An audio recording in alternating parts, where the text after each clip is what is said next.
আপনাদের জন্য নিয়ে এসেছি গল্পের ৩ নম্বর পর্ব। আশা করি গল্পটি আপনাদের ভালো লাগবে। তাহলে চলুন শুরু করা যাক। এখনও উনি পড়ে পড়ে ঘুমোচ্ছেন।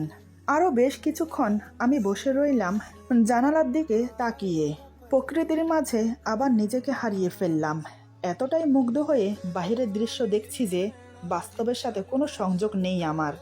হঠাৎ আমি কিছু বুঝে ওঠার আগেই কেউ একজন আমাকে পেছন থেকে গলা জড়িয়ে ধরে আমার মাথায় চুমো খেলো। ধীরে ধীরে একটা হাত আমার ঘাড় বেয়ে আমার হাত স্পর্শ করে। হাতের আঙ্গুলে আঙ্গুল গলিয়ে দিয়ে মুঠিবদ্ধ করে মুখের কাছে এনে চুমো খায়। আমার মাথায় আবার চুমো দেয়। আচমকা কেউ এভাবে জড়িয়ে ধরে চুমো খাওয়াতে আমার সারা শরীর কেঁপে ওঠে, সাথে ভয়ও পেয়েছি একটু। আমি এবার নিজেকে ছাড়াতে উদ্যত হব। তখনই উনি বলে, গুড মর্নিং। এবার আর আমার বুঝতে বাকি রইল না কে আমাকে জড়িয়ে ধরেছে। আমি তৎক্ষণাৎ নিজেকে ছাড়িয়ে উঠে দাঁড়ালাম।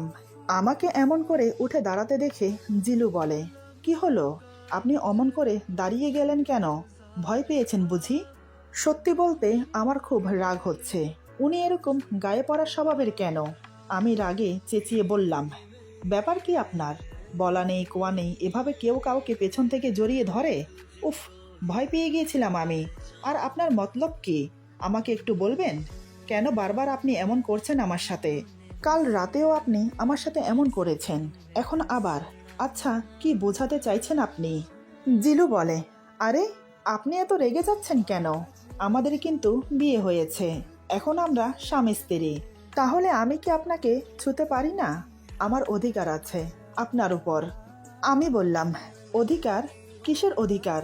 আপনি হয়তো ভুলে যাচ্ছেন, কাল রাতেই আপনি আপনার অধিকার হারিয়ে ফেলেছেন। আপনি আমাকে এত অপমান করার পরেও ভাবলেন কি করে যে এখনো আমার উপর আপনার অধিকার আছে? জিলু বলে, আরে আপনি তো কালকের কথা নিয়ে এখনো পড়ে আছেন। কালকে রাগের মাথায় কি না কি বলে ফেলেছি তা নিয়ে এখনো ঘেঁটে চলেছেন। সরি বললাম তো, এখন আবার বলছি সরি। আর কখনো এমন কথা বলবো না আপনাকে। প্লিজ আর রাগ করে থাকবেন না। আমি বললাম, ও, কাল রাগের মাথায় বলে ফেলেছেন, কিন্তু হঠাৎ রাগ পড়ে গেল কি করে? এটাই তো বুঝতে পারলাম না। আমাকে নিয়ে আপনার প্রবলেম? আমি আপনার থেকে বয়সে বড়, যার জন্য আপনি আমাকে এতগুলো কথা শুনিয়েছেন। কিন্তু আমাকে দেখার পর থেকে আপনি এতটা ইনোসেন্ট হয়ে গেলেন কি করে? আমার মাথায় আসছে না। আপনি একটু বলবেন কিভাবে আপনার রাগ পড়ে গিয়ে আপনি শান্ত হয়ে গেলেন? জিলু এক পা দুপা করে আমার দিকে এগিয়ে আসে, একদম আমার সামনে আমার মুখোমুখি দাঁড়ায়। যেহেতু সে আমার থেকে অনেক লম্বা, তাই আমি ঘাড় পেছনের দিকে কাত করে মাথা উঁচিয়ে ওনার চোখে চোখ রাখলাম। বেশ কিছুক্ষণ একে অপরের দিকে তাকিয়ে রইলাম। জিলু আমার থুতনি ধরে ওর মুখ আমার মুখের কাছে এনে বলে, আপনার এই মায়াময় মুখ দেখে, আপনার এই মুখে জাদু আছে। আপনার এই মায়াবী মুখটা দেখার সাথে সাথে আমার সব রাগ নিমেষেই উধাও হয়ে গেছে। এমনকি আপনাকে নিয়ে যে ভুল ধারণাটা মনের ভেতর সৃষ্টি হয়েছিল সেটাও ভেঙে গেছে। আপনি জানেন, আপনার এই নীলাভ চোখ দুটো আমাকে আকৃষ্ট করে আপনার প্রতি। আমি জানি আমার এই কথাগুলো আপনার কাছে পাগলের সংলাপ বলে মনে হচ্ছে। বিশ্বাস করুন, আমি আমার বাজে ব্যবহারের জন্য সত্যিই অনুতপ্ত। আমি বললাম, বলা হয়ে গেছে নাকি আরও কিছু বলার বাকি আছে? তবে আমি আপনার হাবভাব বেশ বুঝতে পারছি। আমার থেকে আপনার কি চাই? আমার এই সৌন্দর্য, আমার এই সুন্দর ফিগার আপনাকে মুগ্ধ করেছে, তাই আপনি বারবার আমাকে ছুতে চাইছেন। কি তাই তো? আমার এই দেহটার প্রতি লোভ আপনার না? এই নিন, যত ইচ্ছে ভোগ করে নিন। আমার দেহটা আপনাকে বিলিয়ে দিতেই পারি, কারণ আপনি আমার স্বামী। পাপ হবে না। কথাগুলো বলতে বলতে হিজাবের মতো পরে থাকা ওড়নাটা খুলে ফেললাম। এখন আমি ওড়নাবিহীন কামিজ পরা অবস্থায় ওনার সামনে দাঁড়িয়ে আছি। এদিকে আমার কাণ্ড দেখে রাগে অপমানে মাথা নুয়ে যাচ্ছে ওনার। ওনাকে নিয়ে যে আমার মনে বড্ড ভুল ধারণা জন্মেছে, এটা উনি খুব ভালো করেই বুঝতে পারছেন। জিলু আমার হাত থেকে ওড়নাটা নিয়ে আমার মাথায় আর গায়ে জড়িয়ে দিয়ে আমাকে দেয়ালের সাথে ঠেসে ধরে। ওর দুই হাত আমার দুই বাহুকে শক্ত করে ধরে আছে। ওর চোখে মুখে স্পষ্টভাবে রাগ ফুটে উঠেছে। জিলু আমার চোখে চোখ রেখে দাঁতে দাঁত চেপে রাগে গজগজ করতে করতে বলে, আপনি যদি আমার বয়সে বড় না হতেন তাহলে এখন থাবড়িয়ে দাঁত ফেলে দিতাম। আমাকে দেখে আপনার কি মনে হয়? আমি নারী আসক্ত, নারী দেহলোভী পুরুষ? মেয়ে দেখলেই ছুতে চাই? না, আমি ওই ধরনের ছেলেই না। আর আমার মা বাবা আমাকে ওই শিক্ষা দেয়নি। আমি মানছি আমি আপনার সাথে বাজে ব্যবহার করেছি, যেটা আমার করা একদমই উচিত হয়নি। আচ্ছা, আপনিই বলুন, আপনার আর আমার বিয়েটা কি স্বাভাবিকভাবে হয়েছে? যে পরিস্থিতিতে আমাদের বিয়ে হয়েছে সে অবস্থায় মনের পরিস্থিতি কেমন হয় আপনি নিশ্চয়ই জানেন। একে তো আমি কিছু করি না, এখনো কলেজে পড়ি, গেলাম বিয়ে খেতে। যার বিয়ে খেতে গিয়েছি তাকেই বিয়ে করতে হলো আমাকে, অথচ তাকে আমি এক নজর দেখলামও না। এমনকি সে আমার থেকে 1.5 বছরের বড়। এখন আপনিই বলুন, এমন পরিস্থিতিতে একটা ছেলের মাথা খারাপ হবে কি না? তার কি রাগ হওয়াটা স্বাভাবিক নয়? আমি মিথ্যে বলতে পারি না। সত্যি বলতে আমি সত্যিই মনে করেছিলাম আপনি মেয়ে হিসেবে ভালো না, হয়তো চরিত্র খারাপ, নয়তো বিয়ের দিন কারো বিয়ে কেন ভেঙে যাবে। কিন্তু যখন আমি আপনাকে দেখলাম আমার সব ভুল ভেঙে গেল। আপনার নিষ্পাপ মুখ দেখে আমি যে কত বড় একটা ভুল করেছি সেটা অনুভব করতে পারলাম। আমার আপনার কথা শোনা উচিত ছিল। আপনি আমাকে বারবার বলেছেন আগে আমাকে একবার দেখুন, তারপর না হয় আপনি যা বলার বলবেন। কিন্তু আমি বেকুব, একটার পর একটা মিথ্যে অপবাদ দিয়েই যাচ্ছি আপনাকে। যখন নিজের ভুল বুঝতে পারলাম তখন অনেক দেরি হয়ে গেছে। তারপরেও ক্ষমা চেয়েছি, কিন্তু আপনি আমার কথায় খুব আঘাত পেয়েছেন। আপনি জানেন, কাল রাতে আপনাকে দেখার পর থেকে আমার মনের ভেতর ঝড় বইতে শুরু করেছে। কেন জানি না, আপনার ওই কান্নামাখা মুখ দেখে নিজেকে খুব অপরাধী মনে হচ্ছে। আসলে আমি ভেবেছিলাম এতবার ক্ষমা চেয়েও যখন আপনি আমাকে ক্ষমা করছেন না, হয়তো আপনাকে জড়িয়ে ধরে একটু আদর করলে আমাকে ক্ষমা করে দেবেন। কিন্তু আপনি আমাকে উল্টো ভুল বুঝে বসে আছেন। ঘুম থেকে উঠে ভাবলাম হয়তো আপনার রাগ পড়ে গেছে, তাই আমি পেছন থেকে আপনাকে জড়িয়ে ধরেছি। কিন্তু না, কাল রাতে কি বলেছি সেটা নিয়ে এখনো বসে আছেন আপনি। আপনার মনে কি চলছে আমাকে নিয়ে আমি জানি না, তবে আমি আপনাকে ভালোবাসতে শুরু করেছি। আর আমার বিশ্বাস এমন একদিন আসবে যেদিন আপনি আমাকে ভালোবাসবেন, এমনকি আমার বুকে মাথা রেখে আমার কাছে ক্ষমা চাইবেন আমাকে অবহেলা আর দূরে রাখার জন্য। আর সেদিন আপনি খুব কান্না করবেন, আমার কথা মিলিয়ে নেবেন। আরেকটা কথা, আমি কিন্তু প্রতিদিন আমার ভালোবাসা আপনার কাছে ইজহার করব। আমিও দেখতে চাই কতদিন আপনি আমার দিক থেকে মুখ ফিরিয়ে রাখতে পারেন। তবে হ্যাঁ, আরেকটা কথা ক্লিয়ার করে রাখি, আপনি আমাকে ডিস্টার্ব না করলেও আমি কিন্তু আপনাকে প্রতিদিন ডিস্টার্ব করব। এবার আমি আপনার সাথে যাই করি না কেন আপনাকে সব সহ করেই এখানে থাকতে হবে। ভেবেছিলাম আজ কলেজে যাব না, আপনার সাথে সময় কাটাবো, কিন্তু আপনি তা হতে দিলেন না। আমাকে কষ্ট দিয়ে শান্তি পাচ্ছেন তো? থাক, আর কিছু বলবো না আমি আপনাকে। এদিকে বাহু শক্ত করে ধরে থাকার কারণে আমি খুব ব্যথা পাচ্ছি। ব্যথা সহ করতে না পেরে কান্না করছি। আমার চোখে পানি দেখেই হয়তো উনি আর কিছু বললেন না আমাকে। জিলু আমাকে ছেড়ে দিয়ে 2 হাতে চোখের পানি মুছে দিয়ে বলে, কান্না করতে নেই, অনেক কান্নাকাটি হয়েছে। যান, চোখে মুখে পানি দিয়ে আসুন। নিশ্চয় এখনো নাস্তা করা হয়নি। যান, ফ্রেশ হয়ে আসুন, তারপর একসাথে নাস্তা করব। আমি বললাম আমি খাবো না, আমার খিদে নেই। জিলু আমার এক গালে হাত রেখে বৃদ্ধা আঙ্গুল দিয়ে আলতো করে মেসেজ করতে করতে বলে, কাল রাতেও তো কিছু খাননি, আবার এখনো না খেয়ে থাকলে শরীর অসুস্থ করবে তো। আমার উপরের রাগটা খাবারের উপরে না করে আমার উপরেই না হয় বরাদ্দ থাকুক। যান, ফ্রেশ হয়ে আসেন।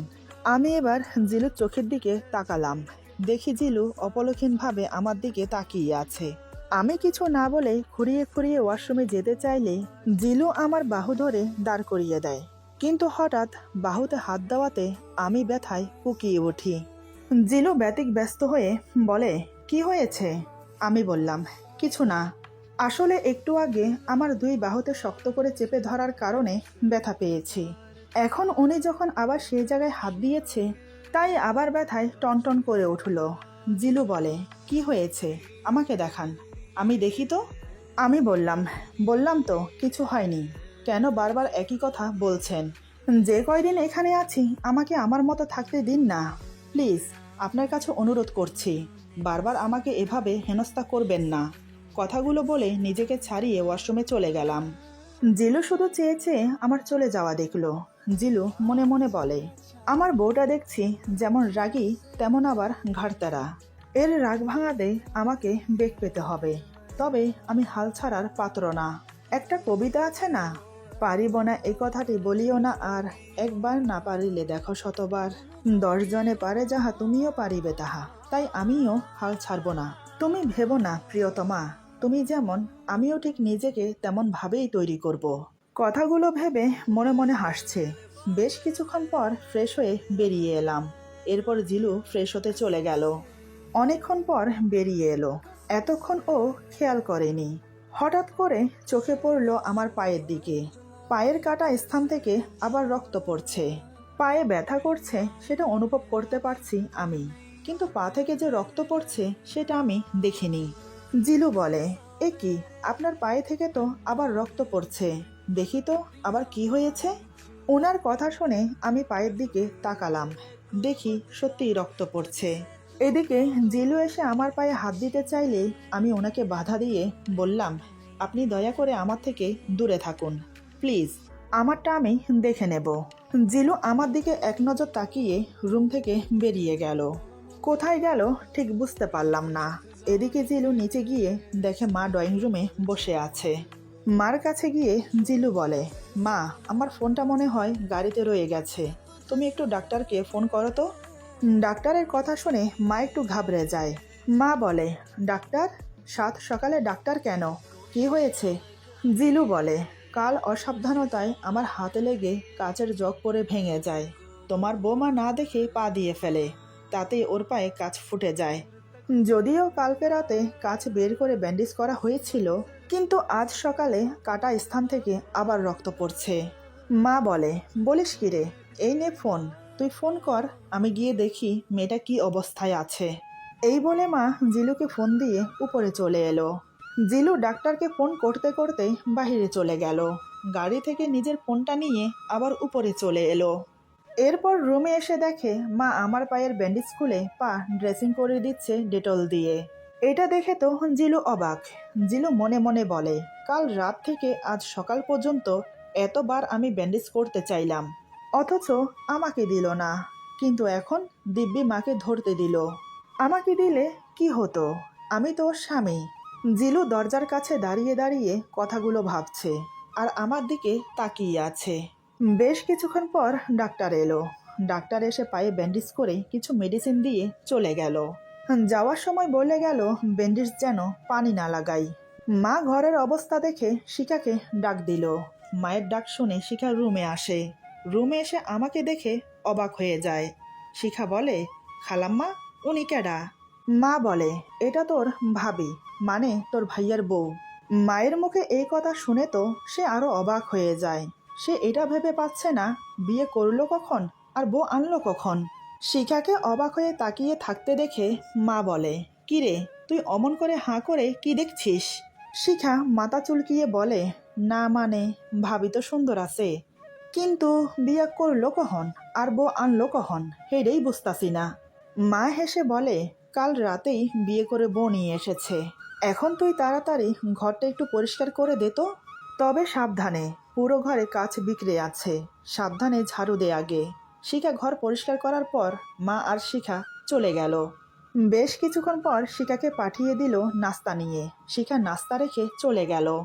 জিলু এতক্ষণ ধরে ফোন দেখছিল। শিখা নাস্তা দিয়ে যাওয়ার পর সে এসে খাটে বসে। আমার দিকে তাকিয়ে বলে, এটা কি হলো? আমি ওনার দিকে তাকিয়ে বললাম, কোনটা? জিলু বলে, আমাকে পা ব্যান্ডেজ করতে দিলেন না কেন? মাকে তো দিব্যি ধরতে দিলেন। আমি বললাম, আমার ইচ্ছে। জিলু বলে, আমার ইচ্ছে মানে? বললেই হলো আমার ইচ্ছে। এটা ভুলে যাবেন না, মায়ের থেকে কিন্তু আমার অধিকার বেশি আপনার উপর, কারণ আমি আপনার স্বামী। আমি বললাম, সামান্য একটু পা কেটেছে দেখে পায়ে ব্যান্ডেজ করার জন্য কতবার আগ বাড়িয়ে আসছেন, শুধুমাত্র পায়ে ব্যান্ডেজ করে দেওয়ার জন্য, এতে আপনার অধিকার খাটাচ্ছেন। কিন্তু কাল রাতে যখন আপনার থেকে 1.5 বছরের বড় বলে এতগুলো বাজে কথা বললেন আমার চরিত্র নিয়ে, এমনকি আমার ফ্যামিলির চরিত্র নিয়ে, তখন এই দায়িত্ব, কর্তব্য, অধিকার কোথায় ছিল? যখন আপনার কথাগুলো আমার এই মনটাকে ক্ষত বিক্ষত করছিল, তখন আপনার স্বামীর অধিকার কোথায় ছিল? কাল যখন আমার বিয়েটা ভেঙে গেল তখন আপনি জানেন, এক নিমেষে আমার স্বপ্ন, আশা, আকাঙ্ক্ষা ভেঙে তছনছ হয়ে যায়। আমার মনটা ভেঙে গেল। বিয়ের দিন একটা মেয়ের বিয়ে ভেঙে যাওয়া, সেটা যে কতটা বেদনাদায়ক তা আপনি বুঝবেন না। যখন আপনার সাথে আমার বিয়ের কথা হচ্ছে তখন আমি শুনতে পাই যে আপনি আমার থেকে বয়সে ছোট। ব্যাপারটা নিয়ে আমি খুব গিল্টি ফিল করছিলাম। তবে বিশ্বাস করুন, আমার 1%ও এই বিয়েতে মত ছিল না, কিন্তু আমি সেটা কাউকে বলতে পারিনি। কারণ মা বাবা, দাদা দাদু, বাড়ির শুদ্ধ সবাই এই বিয়েতে সহমত, তাই আমি আর না করতে পারিনি। আমি ভেবেছিলাম আপনার সহমতে এই বিয়ে হচ্ছে। আমি যদি জানতাম আপনাকে জোর করে এই বিয়েতে রাজি করানো হয়েছে তাহলে আমি কখনোই বিয়েতে রাজি হতাম না। কিন্তু কাল রাতে আপনার কথাগুলো আমার মনটাকে আরো ভেঙে দিয়েছে। তাই আমি আমার মতো একটু একা থাকতে চাই। জিলু আমার কথাগুলো মনোযোগ দিয়ে শুনছে। আমি চুপ হতেই জিলু বলে, নাস্তা করে নিন। নাস্তা খাওয়ার পর ওষুধ খেতে হবে। আর আমি চেষ্টা করব আমার সবটুকু দিয়ে আপনাকে ভালো রাখতে। কালকের ব্যবহারের জন্য সত্যি আমি অনুতপ্ত। তবে আমি আপনার কাছে ক্ষমা চাইব না, কারণ আমি ক্ষমা চাইলেও আপনি আমাকে ক্ষমা করবেন না। কাল থেকে আজ পর্যন্ত অগন্তিবার ক্ষমা চেয়েছি, কিন্তু আপনি ক্ষমা করেননি। তাই এখন থেকে আমি চেষ্টা করব আমার ভালোবাসা দিয়ে আপনাকে ভালো রাখার। আমি বললাম, তার আর প্রয়োজন নেই। আমাকে ভালো রাখার জন্য আমি একাই যথেষ্ট। আমাকে নিয়ে আপনার ভাবতে হবে না। এমনিতেও আপনি আমাকে বিয়ে করে অনেক বড় উপকার করেছেন, আমার পরিবারের সম্মান রক্ষা করেছেন। তার জন্য আমি আপনার কাছে কৃতজ্ঞ। আমার কথা শুনে জিলু খুব রেগে যায়, নাস্তা না করে উঠে দাঁড়ায়। আমি বললাম, কি হলো, নাস্তা করবেন না? জিলু আমার দিকে তাকিয়ে বলে, না, আপনার কথা শুনে খাওয়ার ইচ্ছেটাই মরে গেছে। আচ্ছা, কি ভাবেন আপনি নিজেকে? স্বর্গের হুর নাকি কোনো রাজ্যের রাজকন্যা? এমন ভাব নিচ্ছেন মনে হচ্ছে এই পৃথিবীতে শুধু আপনিই একজন সুন্দরী। আপনার মাঝে কোনো কমন সেন্স আছে? একটা মানুষ ভুল করতেই পারে, তার জন্য সেই মানুষটা আপনার কাছে ক্ষমা চাইছে, আর আপনি কিনা ভাব নিয়েই যাচ্ছেন। ওই বেচারা ভালোই করেছে আপনাকে বিয়ে না করে, অ্যাটলিস্ট আপনার প্যারা থেকে বেঁচে গেছে। মাঝখান দিয়ে আমি বেচারা ফেসে গেছি। জানি না আর কতদিন সইতে হবে আপনার এই প্যারা। ওনার কথা শুনে আমি নীরবে শুধু কান্না করছি। আমাকে কান্না করতে দেখে জিলু বলে, ওই একটা কাজই করতে পারেন, কিছু বললেই কান্নাকাটি। যত সব কোত্থেকে যে আসে, কোত্থেকে যে জোটে কে জানে। এই বলে ওয়াশরুমে চলে গেল কাপড় চেঞ্জ করতে। কাপড় চেঞ্জ করে আসার কিছুক্ষণ পরে ওনার ফোন বেজে ওঠে। ফোনের স্ক্রিনের নাম্বার দেখে ফোন রিসিভ করে বলে, বল, কেমন আছিস? অপর প্রান্ত থেকে বলে, ভালো, তুই কেমন আছিস? জিলু বলে, আমি আর ভালো, নরক যন্ত্রণায় জ্বলছি আমি। আতিফ মানে জিলুর বন্ধু বলে, তোর আবার কি হলো, আর বিয়ে বাড়ি থেকে কবে এলি? গতকালই তো বিয়ে ছিল। জিলু বলে, গতকাল রাতে এসেছি। আমি আসছি, বুঝলি? এই দুদিনের নোটগুলো করে রেখেছিস তো? এমনিতে অনেক দেরি হয়ে গেছে, আজ আর কলেজ অ্যাটেন্ড করতে পারবো না। তুই বরং নোটগুলো নিয়ে ক্যান্টিনেতে বস, আমি আসছি।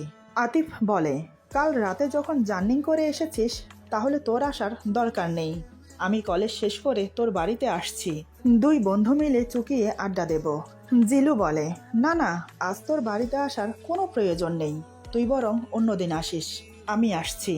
আতিফ অবাক হয়ে বলে, কিরে, কি হয়েছে, কোনো সমস্যা?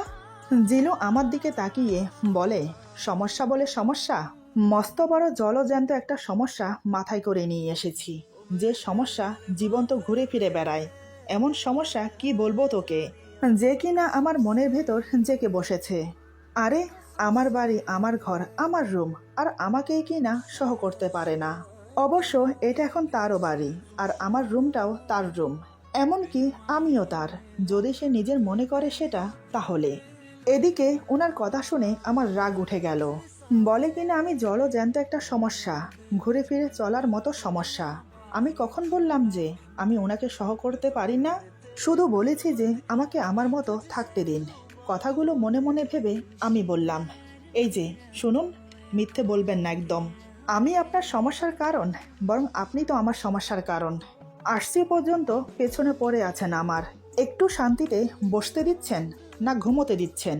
আর আমি আপনাকে কখন বললাম যে আমি আপনাকে সহ করতে পারছি না, ঘর থেকে বেরিয়ে যান। আপনার বাড়ি, আপনার ঘর, সব কিছু আপনার। তাহলে আমি বলার কে? আমি তো এই বাড়ির 2 দিনের অতিথি। আজ আছি, হয়তো কাল নেই।